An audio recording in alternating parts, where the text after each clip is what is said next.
All right, so we're going. And what me and Mike were just sitting here talking about on a Sunday night at like 11 p.m. is it goes back to the Ford thing. What the hell do we do with Ford Attack now? You know, we're working on the next issue. We're getting pretty deep into it. What do we do with this Ford Attack thing that we've been doing for the past year now that Ford is not making cars going forward? We knew they weren't making the Fiesta. That's okay because it didn't really sell that well. It's kind of a niche thing. But then they say they're not making the Focus, the ST or the RS, which we kind of figured as well. But nobody knew about the ST. And so it's kind of the straw that breaks it all down because it's like, well, damn. Now it's a Mustang, and you've always made a Mustang. So Ford Attack, I mean, where can you go with that? The Attack thing was like, for those of you guys who don't know, like, the Attack kind of spawned from the fact that they were hitting on all levels. If you were a tuner and you're into those global chassis and small turbocharged engines and stuff, they had it with the ST and the RS, the Fiesta and the Focus. If you're And the Mustang. Well, yeah, and the Mustang, the EcoBoost Mustang. Mm-hmm. And if you're a V8 guy, a pony car guy, the Mustang's iconic. So they had it with that. If you're into trucks and off-road, you can't beat the concept of the Raptor. It's the truck we've all wanted since we were toddlers. So they had a lot going on for a lot of different customers, hence the Ford Attack. And for those of you guys who don't know, that was never a sponsored, paid-for, marketed thing. That was genuine. We were driving the cars. We noticed a trend that these cars were cool. So we jumped on it because there was a momentum behind it. So what do we do now that Ford is not making the STs and the RSs? They're still making the Mustang, but there's already there's magazines for that. It's a Mustang, like duh. Yeah. I mean, all this being said, all the crying and stuff, Ford is still making cool vehicles, which a lot of manufacturers are not. So they're not making as many, but they are still making cool vehicles. Well, and I would interrupt and say Ford still made cool vehicles. Like, they made these cars. So even if they're not making them, and even if we can't get hyped on the next generation of Focus or Fiesta or RS or whatever it is, they're still out there. And they're still going to run through the pipeline. They're going to decrease in value a little bit. More people are going to buy them. The aftermarket companies are going to break through and figure out more little tricks, and we're going to push the limits and figure out where they really are. So, in a way, Ford Attack is still relevant. Sort of. But do we really need to call it Ford Attack? I mean, we can just feature cool Fords as they pop up, and we can follow it as we feel like we want to, and we don't have to freaking, like you guys, we've been, it's hard, you're searching out these cars and trying to figure out what you're going to do, and we've been dedicating I don't know, 20% of a magazine every issue to that.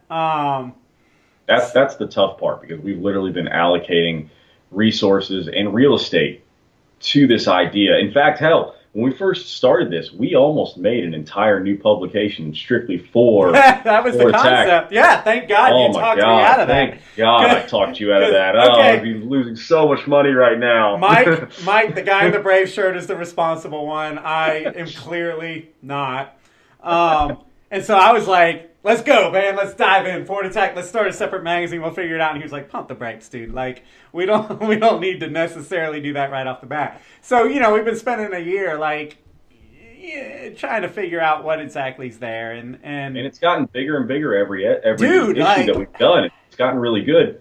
And then the rug just got completely pulled out from under us. Yeah. All right. So, the question is, how do we move on? Do we want to continue to support? If you're a Ford owner, like, we're going to keep supporting you guys because you're cool, and you guys have supported the hell out of us. Those of you who don't own Fords, there is honestly something special in I mean, I can at least say the ST and RS market, because I had bought the Fiesta, you had bought the Mustang, so I kind of went deep into the all the ST pages and all that on Facebook, and so we're going to keep supporting that for sure. I'll tell you one thing I've noticed from all the events that we've gone to this year, ever since we started this, the ST and RS community as we meet these guys, as we've gone kind of all over the country and we've met these guys, that's a cool group of guys and girls. And they all kind of have that old school family thing to them. They're all willing to help each other and give pointers and advice. Like they haven't, I guess they haven't gotten to the point of their existence yet to the shit talking, and we're gonna, they're still through all the ideas. They're still cool. They're still and like niche. excited. They're still excited about the whole thing.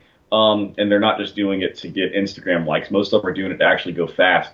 So it's just a cool group of people. I've honestly enjoyed the hell out of it. There have been certain times where we've been talking to these people, and I'm like, did I get the right car? Like, I love the Mustang, but let's face it, man. Like the typical Mustang guy is not me. It's not me. We'll leave it at that. Mustang guys, the thing is, a Mustang guy expects a magazine about Mustangs. You know what I mean? Whereas the ST guys were like, they've always been the ignored and the underdog, you know, and they're like, yes, you get what I get, you know, and so it was like an instant bond. And I don't want to leave those guys hanging, and we're not going to, even though Ford did.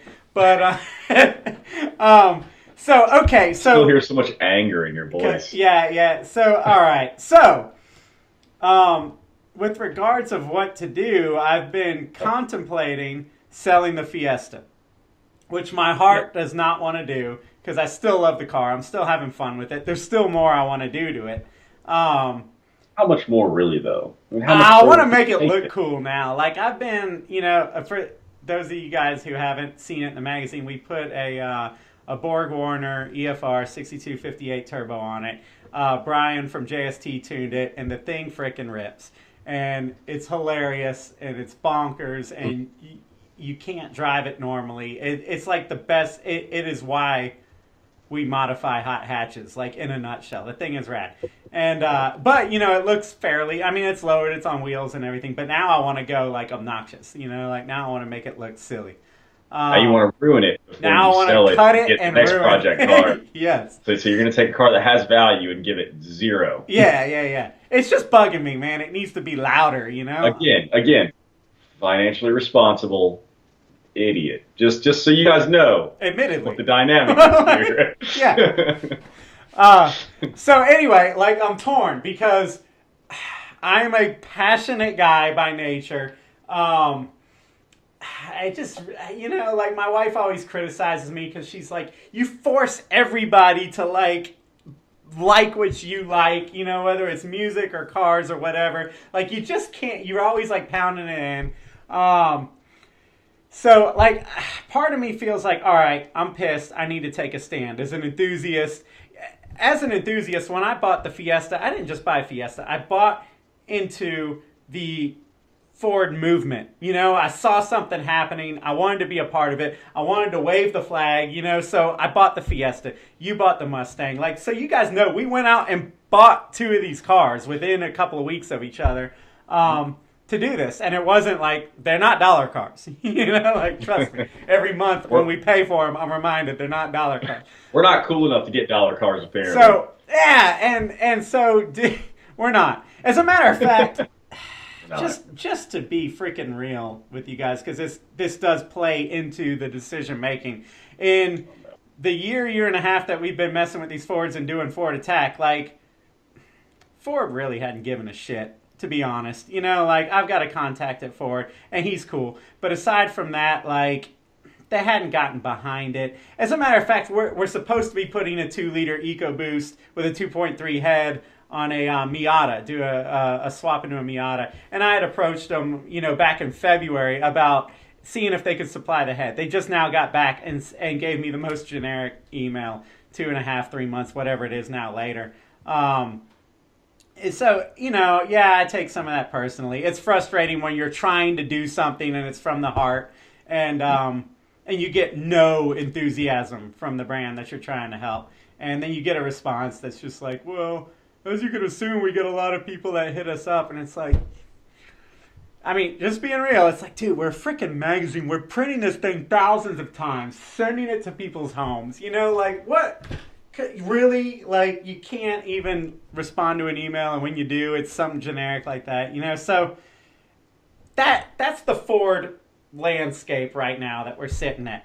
Meanwhile, the girl at GM could be more excited to work with us. The girl at GM, like second generation GM, passionate. I think she's got like a Nova she's awesome. or a Chevelle or something that she drag races. This chick got back to me in 2 hours and was like, tell you what, if you get a Camaro, we can pretty much unlock all the GM performance goodies, you know? So we're going to get a Camaro.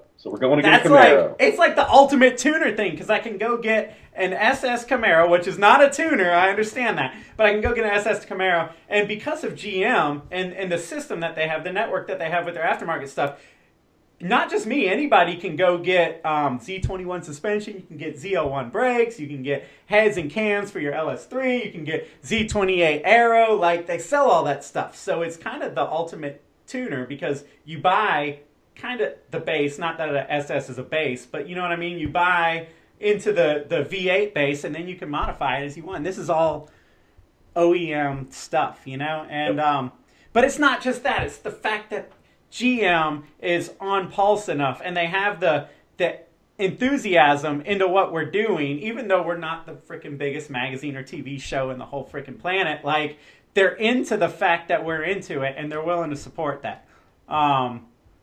So here we are at a crossroads on a Sunday night, and I'm sitting here going, do I dump the Fiesta, which as an enthusiast I love, but as a magazine owner I realize maybe has run its course.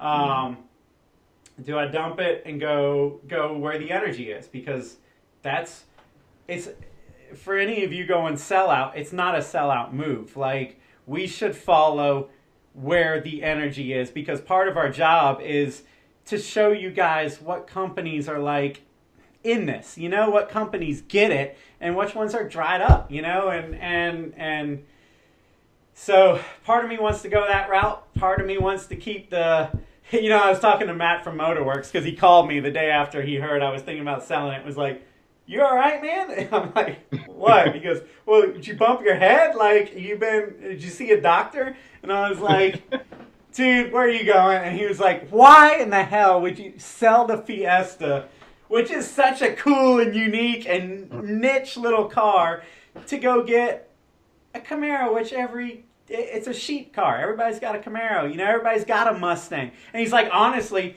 GM's making the same kind of moves to kind of dump the smaller little cars. So eventually it's going to be Mustang Camaro if you want, you know, an American car that you can modify. And I get that, you know, and it makes me fall in love with the Fiesta again, because it's like, you're right, man. Like, I don't want to just be another one of the sheep. I want to have something cool and fun. And you know what? Even if Ford doesn't make it anymore, they did. And that's cool. Like, they used to make a Cosworth. You know, like that, like, it's a little piece in time, you know, that I have. It's, you know, and so why just dump it to get something else? But at the same time, as you were saying, you know, it's, we're a magazine. We're casting a net, you know, and it's like. Well, I mean, the more we talk about this, the more I'm actually torn on it.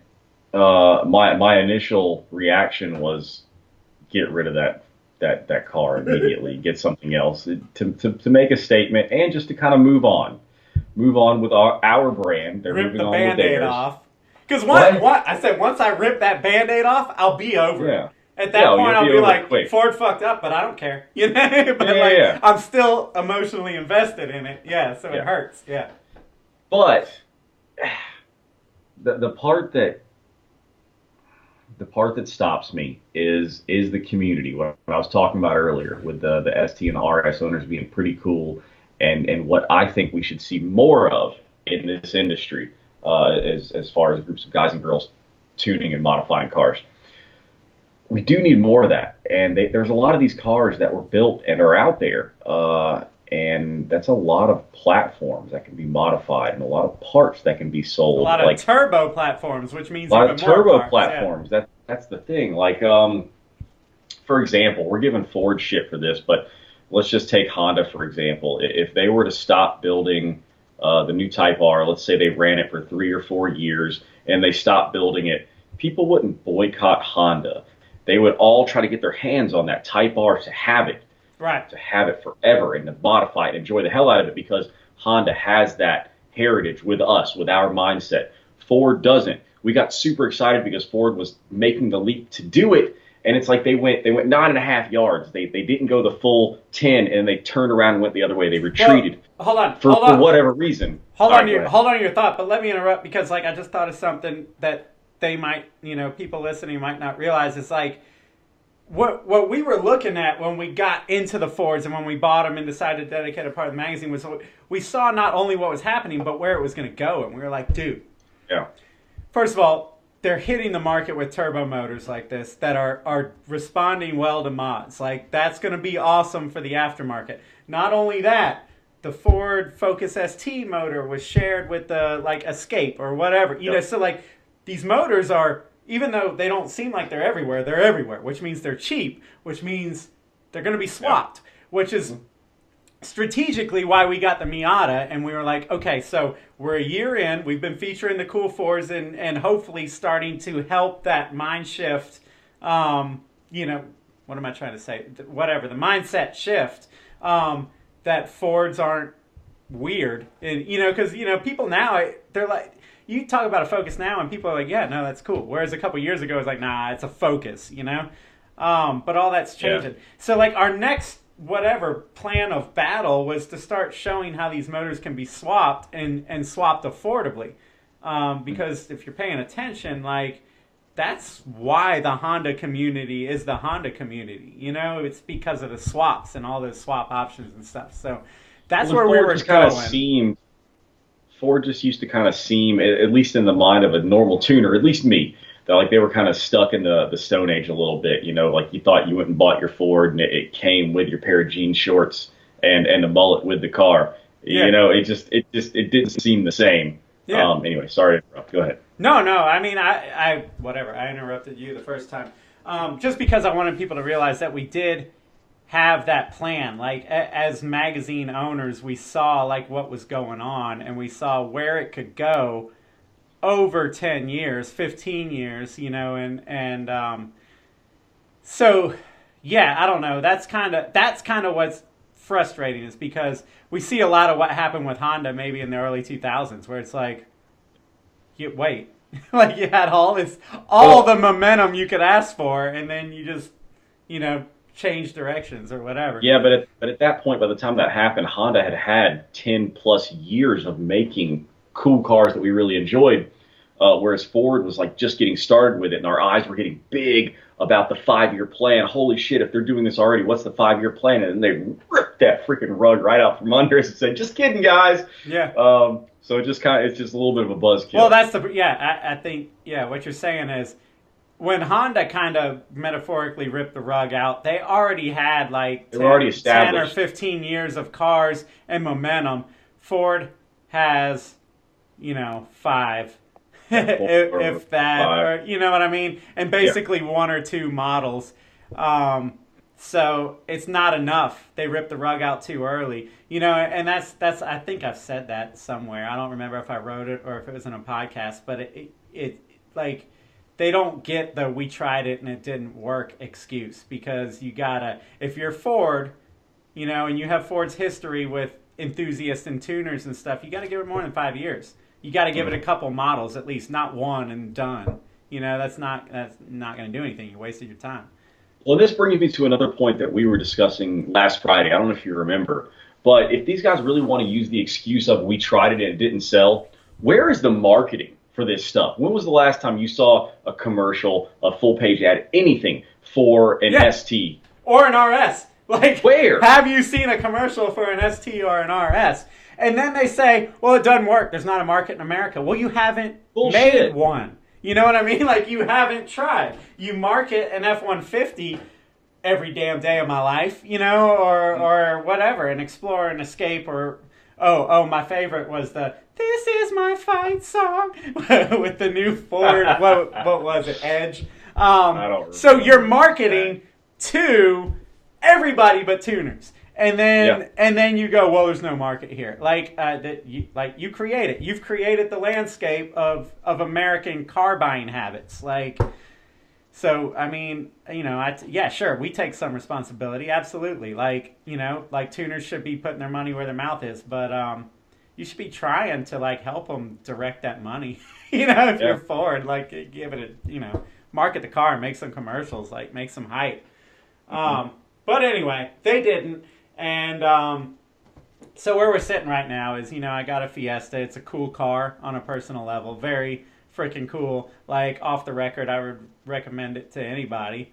But on the record, we got to go where the momentum is. Time to move on. It's time. Yeah, it's time to move on. And so I don't know. That's kind of where we're sitting right now. I haven't decided yet. I've kind of just being honest. I'm looking at Camaros every night, or whatever it is. It's pretty much a Camaro. Just because I'm attracted to, I like trailer trash, big fat V8s, Joe Dirt. I think I can take. Dirt. Here's the thing: the Mustang crossed over somehow, some way. It was allowed to pass into the global car enthusiast community, whereas the Camaro is still like, nah, I can't see out of that. Like, what? Who cares? Like, you look like a badass because your arm, it's just, I don't know. For some reason, like, the global car community loves the Mustang. The Camaro is arguably better and just a couple paces behind in popularity. And it's got the freaking legendary LS3. Prices are coming down. But it's ugly compared to the S550. Horse shit, man. That thing. You're so wrong. No, incorrect. So wrong. Incorrect, sir. But it's really because the Corvette has overshadowed it. The Corvette has been accepted as the worldwide car from Chevy. It still gets shit. Camaro's an afterthought. Yeah. Yeah, not as much as it used to. Ever since they kind of made the interiors, not made out of Legos and lint logs anymore. That's helped a lot. Yeah. But I don't know. Like, again, kind of like we did with Ford Attack, like trying to look into the future. Whatever. Whether it's a Mustang or a Camaro, these cars that they've made for the past decade, 2010 on or whatever, like, these things are starting to get really hard to ignore.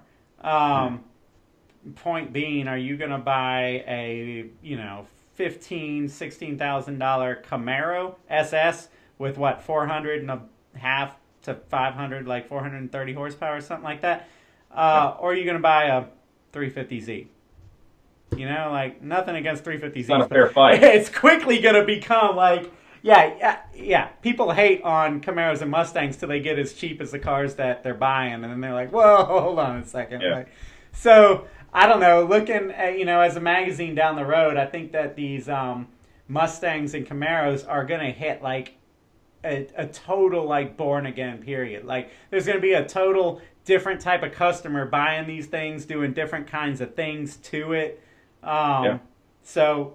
To me, if you've been sitting here listening to this, going, "What the hell is going to buy a Camaro?" It's like, nah, man. I think there's going to be some cool stuff that we see happening. I think the only thing it's so much worse than you guys think too, because he wants like a convertible Camaro. I'm not scared of. No, I ain't scared of a Camaro. And here's the reason. It's going to be so bad, guys. I've got a 4-year-old little girl, and I've got a problem with convertibles. My CRX has not had a sunroof in it in 4 years. It stays outside. And, I got a Jeep, so that's a problem. And all of his cars have holes drilled in the floor pan so he can drain the water out. They really do. So I figure with a convertible, I could just take Harlow, my little girl, and go like that. Like, if you get the freaking Camaro with I like the hardtop better, to be honest. But then you got to, like, shoehorn her in there. And I feel you on that, man. A coupe's been done a bunch of times, right? Like, I feel like, I don't know, maybe it's just the underdog in me, but I want to kind of take a car that, like, I want people to go, you know what? I would have never thought a freaking convertible, but that's kind of hard-ass looking right there. I don't know. We'll see. I don't know what to do. Want to keep the Fiesta. Maybe I'll keep it a little while longer. I don't know. There's always going to be Camaros, Well, let's at least before we finish this up, let's at least give one answer here. We are going to keep Ford Attack in the magazine. I'm actually making that rule right now. Except we're just going to call it Ford Attacked. Yeah, it'll just be past tense. Y'all have to deal with that. just because, just like when DSMs died, it's a bad example. because most of you probably can't relate to it. But when DSMs died, they still lived on getting modified and raced for years and years and years. And I think that's the same thing that's going to happen here. And that was when the aftermarket really was treated best for that vehicle platform and other similar ones just like it. Well, look at a Honda, dude. Like 20-year-old Hondas are still getting revamped and bought and breaking records. Still getting featured, still breaking records at the racetrack. I mean, there's a lot of cool stuff going on. Yeah. And that's the great thing. As an enthusiast, I guess if you have a Focus or a Fiesta ST or RS or whatever, I don't know if you should feel like you need to dump the car because Ford kind of pissed in your shoes a little bit. But I would understand if you did. I would, because you know, like people like me, that you buy into the movement and the, you know, like, to me, I already said, like, when I bought the car, I wasn't just buying a Fiesta. I was buying like into the whole like Ford movement or whatever. And it really did, dude. Like, I haven't wanted to drive the car as much. Like, I haven't been as into it, in love with it, until just recently. I kind of fell back in love with it. So, I don't know. That's kind of where we're at, you know, again, on a Sunday night, shooting the shit. And it looks like a Camaro might be imminent. I just got to figure out a way to keep both. Which is that's kind of my Achilles heel. I can't sell anything. So, all right. And that's also the next thing to watch out for. Like, as far as value goes, what's going to happen with these ST vehicles? Oh, I know what's going to happen, because it happens to me every time. It's going to be the car that everybody wants, but nobody attaches value to. Yes. You know, it's going to be the car that's like, oh, you got a Fiesta, man? I always wanted one of those. That's just so cool. I'll give you $2,000 for it. Get out now. Get rid of it now. Shh, don't tell anybody. Sell. Yeah, right. So, I don't know. All right. I guess that's it. That's it. We'll see what happens. I put yellow tire tread, you know, letters on it, and so I may as well keep it now, right? No, and I gotta side with Casey. I gotta side with your wife, dude, like, honestly, on the fact that you did the most half-assed sales pitch I've ever seen in my life. You put the car for sale on just Facebook as a, should I sell this, guys? I'm thinking about maybe sad face, probably not. Come on, man. Selling my Fiesta. Yeah, so it's a cry for attention, because I want. It is. Subconsciously, I want people to tell me, no, man, don't sell it. That car's awesome. But if enough people say, yeah, dump that shit and go get yourself a Camaro. You got one here saying dump that shit. So. Yeah. All right. Well, we'll see what happens. If any of y'all looking for a Fiesta, hit me up. Shape. It's fast. All right. See y'all. See ya.